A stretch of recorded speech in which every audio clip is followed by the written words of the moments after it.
Hello friends, आप सबका स्वागत है लाइफ साइंस कैफ़े में। और हम कर रहे हैं 9th क्लास की साइंस, जिसमें 10th चैप्टर हमारा चल रहा है।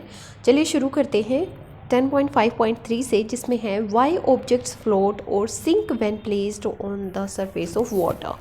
क्यों सब कोई ऑब्जेक्ट फ्लोट करने लग जाता है, क्यों कोई ऑब्जेक्ट सिंक करने लग जाता है जब किसी पानी के सरफेस पे उसे रखा जाता है। Let us do the following activities to arrive at an answer for the above questions.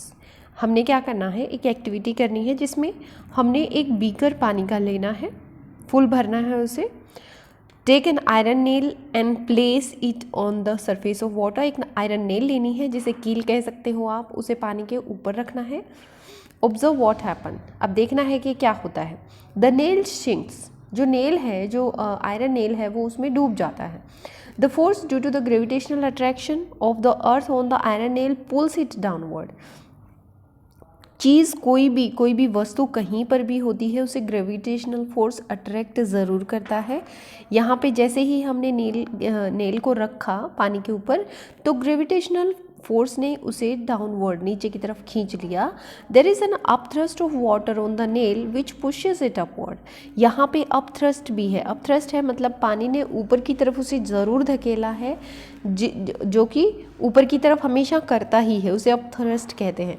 But the downward force acting on the nail is greater than the up thrust of the water on the nail. लेकिन यहाँ पे क्या है, competition हो गया दोनों के बीच में। जो गुरुत्वाकर्षण बल है, जो ग्रेविटेशनल फोर्स है, वो ज़्यादा है, और जो पानी का बायोएंसी है, अप थ्रस्ट है, वो क्या है, कम है। इसीलिए वो नेल डूब गया है, सिंक हो गया है। ये देखिए इसमें डायग्राम में, iron nail sinks and cork float when placed on the surface of water. अब एक्टिविटी 10.6 देखिए। Take a beaker filled with water. फिर से आपने एक पानी का बीकर लेना है। Take a piece of cork and an iron nail of equal mass. एक लकड़ी का टुकड़ा लेना है और एक आयरन नेल लेनी है, और दोनों का मास जो है वो बराबर होना चाहिए। ठीक है। Place them on the surface of water. उनको सरफेस पे रखना है। Observe what happen. अब देखना है क्या होता है। The cork floats while the nail sinks. अब इसमें जो कॉर्क है वो फ्लोट करेगी, लेकिन जो नेल है वो सिंक हो जाएगी, because of the difference in their densities. उनकी डेंसिटी का डिफरेंस है यहाँ पे। The density of substance is defined as the mass per unit volume. उसका पर यूनिट वॉल्यूम जो मास है वो डेंसिटी होता है। The density of cork is less than the density of the water. यहाँ पर जो कॉर्क की डेंसिटी है वो कम है, और जो पानी की डेंसिटी है वो ज़्यादा है। इसका मतलब है कि up thrust of water on the cork is greater than the weight of the cork. इसलिए जो अप थ्रस्ट है, जो पानी ने उसे दबाव डाल के ऊपर की तरफ फेंकना शुरू किया, वो ज़्यादा है, जबकि उसका अपना जो डेंसिटी है वो कम है। ठीक है, उसका वेट है जो कम है कॉर्क का, इसलिए वो फ्लोट करने लग गया। Density of iron nail is more than density of the water. यहाँ पे आयरन नेल की डेंसिटी वाटर की डेंसिटी से ज़्यादा है। इसका मतलब है कि अप थ्रस्ट जो वाटर का है आयरन नेल पे, वो कम है। किससे कम है? Wait of the nail. उस नेल के वेट से बहुत कम है, तो उस वेट ने उसे दबा लिया, इसलिए वो सिंक कर गया, वो डूब गया। Therefore object of density less than that of the liquid float on the liquid. जो भी ऐसे ऑब्जेक्ट होते हैं जिनकी डेंसिटी कम होती है लिक्विड की डेंसिटी से, वो क्या करते हैं, वो फ्लोट करने लग जाते हैं। और जिनकी डेंसिटी ज़्यादा होती है लिक्विड से, वो उस लिक्विड में सिंक हो जाते हैं, डूब जाते हैं। क्वेश्चन आता है, why it is difficult to hold a school bag having a strap made of a thin and strong string. Second question, What do you mean by buoyancy? Buoyancy क्या होता है? Third question, Why does an object float or sink when placed on the surface of water? Float क्यों कर जाता है, sink क्यों कर जाता है, ये अभी आपने पढ़ा है। चलिए एक एक करके तीनों का आंसर देखते हैं। क्वेश्चन नंबर 1 जो है उसमें है कि डिफ़िकल्ट क्यों होता है स्कूल बैग जिसकी स्ट्रिप बहुत ही पतली होती है। देखिए हमें पता है जैसे ही सरफेस एरिया कम होगा तो प्रेशर ज़्यादा होगा। जैसे आपने कील वाला देखा था एग्जाम्पल, जो नेल होते हैं उसका पॉइंटेड शार्प होता है ताकि उसका जो प्रेशर है वो बढ़ जाए। ठीक है। अगर वो शार्प नहीं हो, आगे से थोड़ा सा वाइडर एरिया हो, तो वहाँ पे प्रेशर कम हो जाएगा और वो किसी भी चीज़ में उसको धंसाने से पहले, ठोकने से पहले बहुत ज़्यादा उसमें हमें फोर्स लगाना पड़ेगा। इसीलिए जब स्ट्रैप जो होती है बैग की थिन होती हैं तो प्रेशर ज़्यादा होता है, इसलिए डिफ़िकल्ट होता है उठाना। बायोएंसी क्या होता है? बायोएंसी एक तरह से आप लगा लो, जब कोई चीज़ फ्लोट करती है पानी के ऊपर या पानी उसे ऊपर की तरफ धकेलता है, उसे अपथ्रस्ट कहते हैं, तो ये बायोएंसी होता है। पानी के ऊपर फ्लोट करना या ये क्यों होता है? क्योंकि उसका जो वेट होता है, अपना वेट जो होता है वो, या डेंसिटी उसकी जो होती है वो ज़्यादा होती है वाटर की डेंसिटी से, ठीक है, तब वो फ्लोट करने लग जाती है। जब उसकी डेंसिटी, किसी ऑब्जेक्ट की डेंसिटी कम होती है तो फ्लोट करता है, जब ज़्यादा होती है तो वो नीचे सिंक कर जाता है। इसका दूसरा कारण एक ये भी है कि जैसे ही कोई ऑब्जेक्ट उस पानी पे गिरता है तो उसका ग्रेविटेशनल फोर्स ज़्यादा हो जाता है और उसका बायोएंसी जो होती है, अपथ्रस्ट जो होता है, वो कम रह जाता है, इसलिए वो डूब जाता है। अगर अपथ्रस्ट बहुत ज़्यादा है, ज़्यादा कब हो सकता है? जब उसकी डेंसिटी कम होगी, ठीक है, तब वो फ्लोट करने लग जाता है। थर्ड क्वेश्चन है, why does an object to float और sink when placed in the surface of the water?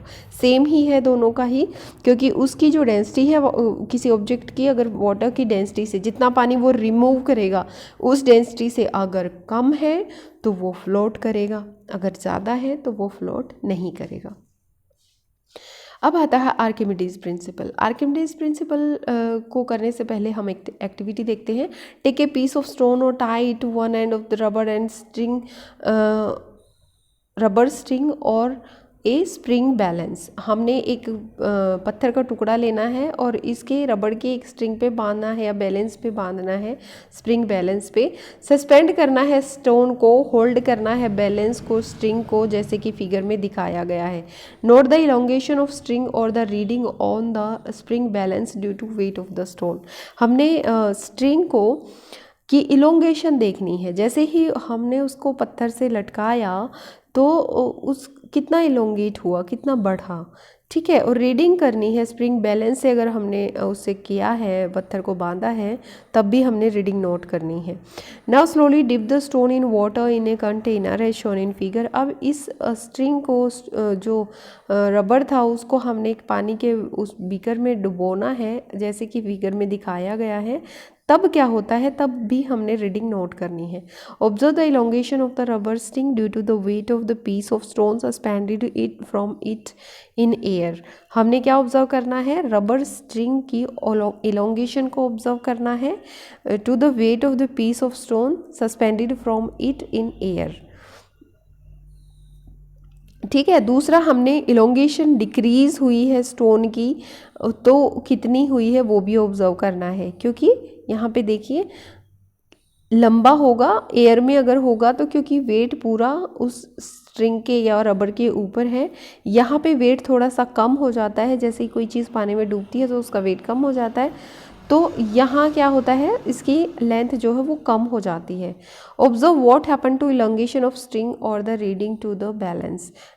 हमने ये ऑब्जर्व करना है, ये मैंने पहले ही बता दिया कि क्या होगा, तो ये रीडिंग को नोट करना है। You will find that elongation of the string और the reading of the balance decrease as the stone gradually lower in the water. जैसे ही हम स्टोन को वाटर में लेके आएंगे, तो अगर ये स्टोन अगर किसी रबर से बंधा हुआ है या बैलेंस से बंधा हुआ है, तो उसकी रीडिंग जो है, उसकी लेंथ जो है वो कम हो जाएगी, ठीक है। No further change is observed once the stone get fully immersed in the water. एक बार वो पानी में पूरा डूब जाए, उसके बाद उसकी रीडिंग में कोई चेंज नहीं आता। What do you infer from the decrease in the extension of the string or the reading of the spring balance? आप क्या कंक्लूजन निकालोगे? क्या आप समझते हो कि जब ये डूब गया है तो इसकी रीडिंग में कोई चेंज नहीं आया, स्ट्रिंग की या फिर बैलेंस की जो रीडिंग है उसमें कोई चेंज नहीं आया, क्या समझते हो? We know that the elongation produced in the string or the spring balance is due to the weight of the stone. हमें पता है कि जैसे ही वो लंबा होता है, वो क्यों होता है? क्योंकि उसमें एक वेट बंधा हुआ है, स्प्रिंग से, बैलेंस से या स्ट्रिंग से कुछ वेट है पत्थर का, इस वजह से वो लंबी हो जाती है। Since the extension decreases once the stone is lowered in water, it means that some force act on the stone in upward direction. जैसे ही हम उसे पानी में डुबोते हैं या ले जाते हैं पानी के ऊपर, तो क्या करता है, कुछ फोर्स है, मतलब हमने बताया था ना कि अपथ्रस्ट काम करता है वहाँ पे, पानी भी कुछ फोर्स लगाता है किसी भी वस्तु के ऊपर जो उस पर टिकती है, गिरती है, डूबने वाली होती है, थोड़ा सा फोर्स वो लगाता है। तो उसकी वजह से अपवर्ड डायरेक्शन में जो पानी का फोर्स लगा है, जिसकी वजह से उसका वेट कम हो जाता है।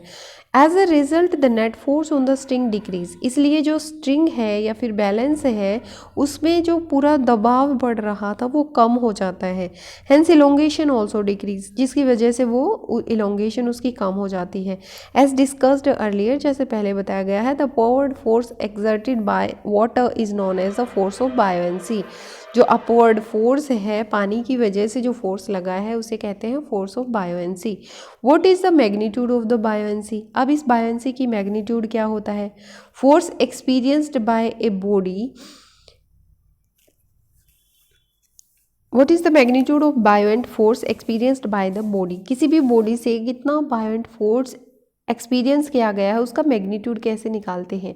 It is same in all fluid for a given body, कोई भी बॉडी है, कोई भी ऑब्जेक्ट है, उसका ये सेम ही रहता है चाहे फ्लूइड के कोई भी हो।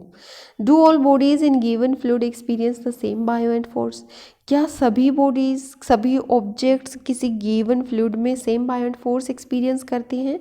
इस क्वेश्चन का आंसर करने के लिए आर्किमिडीज प्रिंसिपल की जो स्टेटमेंट है उसे समझना पड़ेगा। ठीक है, आर्किमिडीज प्रिंसिपल क्या कहता है? When a body is immersed fully और पार्शली इन ए फ्लूइड, जब किसी भी बॉडी को फुली या पार्शली डुबो देते हैं पानी में, किसी भी फ्लूइड में, it experiences an upward force that is equal to the weight of the fluid displaced by it. ये क्या करता है? ये एक अपवर्ड फोर्स एक्सपीरियंस करता है, ये बॉडी या ये ऑब्जेक्ट एक फोर्स एक्सपीरियंस करता है, और वो फोर्स कितना होता है? उस ऑब्जेक्ट के वेट के अकॉर्डिंग उस इक्वल होता है।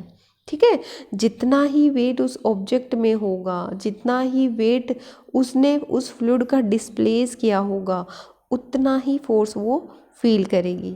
ठीक है, now can you explain why A further decrease in the elongation of the string was not observe, आप बता सकते हो कि बाद में क्यों उसने मतलब जो डिक्रीज क्यों नहीं हुई एलोंगेशन उसकी? As the stone was fully immersed in water, जैसे ही स्टोन पूरी तरह से डूब गया तब उसने वो लेंथ कम क्यों नहीं की? Archimedes principal has many applications, बहुत सारे एप्लीकेशंस हैं आर्किमिडीज प्रिंसिपल की। It is used in dimension ships, designing ships and submarines, जो पानी में डूबने वाले, जो पानी में चलने वाले जहाज होते हैं या शिप्स होती हैं, वैसे ही उनको क्या डिज़ाइन करने के लिए इसी प्रिंसिपल का, आर्किमिडीज प्रिंसिपल का इस्तेमाल किया गया है। लैक्टोमीटर होते हैं, क्या होते हैं? जिससे मिल्क की प्योरिटी का पता लगाया जाता है, which are use to determine the purity of the sample of the milk, है ना, जो मिल्क सैंपल लेके जिसकी प्योरिटी का पता लगाया जा सकता है लैक्टोमीटर से।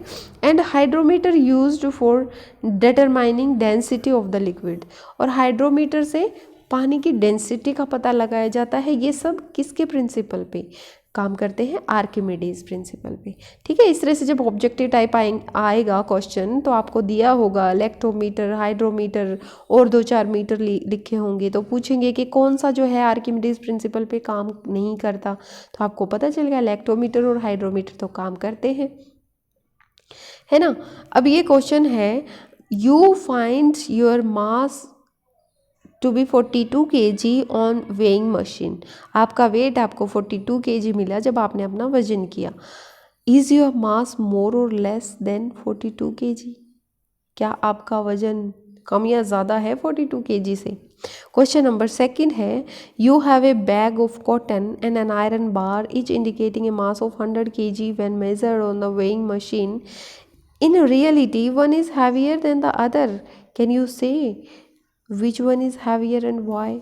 जब हम दोनों के 100 किलोग्राम के बोरे हों या कुछ भी लगा लो, आयरन का और कॉटन का, तो एक हमें बहुत भारी लगेगा और दूसरा हल्का लगेगा, ऐसा क्यों है? इन दोनों क्वेश्चंस का आंसर हम बताएंगे नेक्स्ट वीडियो में। Till then have a happy day, thank you.